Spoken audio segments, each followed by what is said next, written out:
Petite, rouge et veloutée, la framboise est un fruit qui évoque à la fois la nature, la gourmandise et l'enfance. Mais derrière sa douceur se cache une histoire ancienne, sauvage et pleine de caractère. Tout commence dans les forêts d'Europe et d'Asie. La framboise sauvage y pousse naturellement depuis l'Antiquité.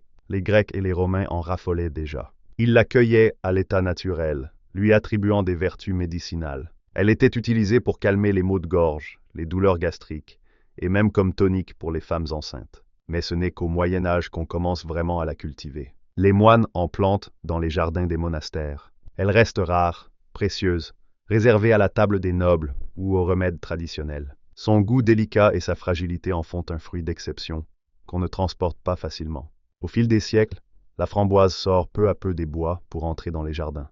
Mais c'est à partir du XVIIIe siècle qu'elle commence à être véritablement cultivée à plus grande échelle. Les botanistes sélectionnent les variétés les plus productives, les plus savoureuses, les plus résistantes. Aujourd'hui, il existe des centaines de variétés de framboises, rouges, noires, dorées, remontantes ou non remontantes. Certaines fructifient une fois par an, d'autres plusieurs fois, jusqu'à l'automne. Elles peuvent être toutes petites et intenses, ou plus grosses et juteuses. La framboise est un fruit exigeant. Elle aime les climats tempérés, les sols riches, l'humidité, mais pas trop.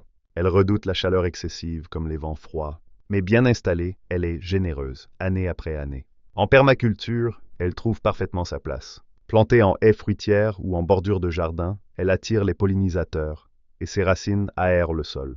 On la cultive en bio, en agroforesterie ou simplement en pot sur un balcon. En cuisine, la framboise est une reine. Crue, en tarte, en confiture, en coulis, dans les yaourts ou les gâteaux. Elle est aussi utilisée en vinaigre, en sirop, en liqueur et même dans certaines recettes salées. Son acidité naturelle réveille les papilles.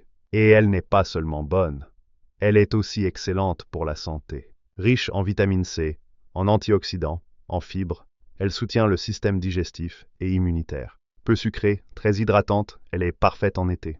Dans certaines cultures, la framboise est aussi un symbole. De tendresse, de passion discrète, de plaisir fragile.